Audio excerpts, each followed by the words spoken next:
Hello viewers, welcome to my channel. ফেসবুকে কয়েকদিন পরই অনেক আপডেট আনছে আর অনেকেই এই পিকচারগুলো হারিয়ে ফেলছেন। তো আপনি কীভাবে খুব সহজে স্টোরি থেকে আপনার প্রোফাইলে হাইলাইটস অ্যাড করতে পারেন তা আজকের এই ভিডিওতে দেখতে পাবেন। আপনি যদি আমার চ্যানেলে নতুন হয়ে থাকেন, চ্যানেলটি সাবস্ক্রাইব করুন। চলুন ভিডিওটি শুরু করা যাক। সো আপনার প্রোফাইলে মেনু বারে চলে যাবেন, দেন প্রোফাইলে চলে যাবেন। প্রোফাইলে আসার পর এখানে থ্রি ডটের যে অপশনটি দেখতে পাচ্ছেন এই অপশনটিতে ক্লিক করবেন। ক্লিক করে এখানে অনেকগুলো অপশন দেখতে পাবেন, কিন্তু আর্কাইভ যে অপশনটি আছে এই অপশনটিতে ক্লিক করবেন।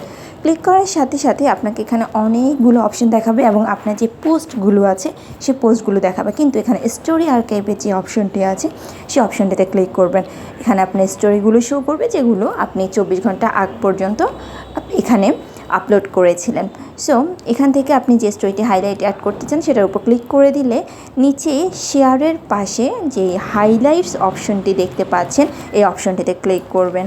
এই অপশনটিতে ক্লিক করলে আপনাকে এখানে একটা অ্যালবাম তৈরি করতে হবে, আর সেটার জন্য টাইটেলের যে বক্সটি আছে এখানে একটা অ্যালবাম নেম লিখতে হবে। সো আমি এখানে মাই ফেভারিট এটাই লিখে দিচ্ছি। আপনারা আপনাদের পছন্দ মতো একটা অ্যালবাম নেম এখানে লিখে দিবেন। দেন আপনি এখানে সুন্দর একটা ইমোজিও দিতে পারেন, তাহলে মানুষের চোখে এটা বেশি পড়বে। সো আমি এখানে একটা লাভ ইমোজি দিয়ে দিলাম। দেন এখানে কিন্তু অ্যাড ফটোস আপনি আরও চাইলে এখানে স্টোরি অ্যাড করতে পারেন। এছাড়া সেভ অপশানে ক্লিক করে দিবেন সেভিংয়ের জন্য। দেন আপনি চলে যাবেন আপনার ভিউ প্রোফাইলে, যে নিচে একটা অপশন পাবেন এই অপশনটিতে ক্লিক করলে আপনার প্রোফাইলে চলে আসবেন এবং এটি রিফ্রেশ করবেন। রিফ্রেশ করার সাথে সাথে দেখতে পাবেন আপনার স্টোরিটি হাইলাইটসে অ্যাড হয়ে গেছে। খুব ইজিলি আপনি এটা অ্যাড করতে পারছেন।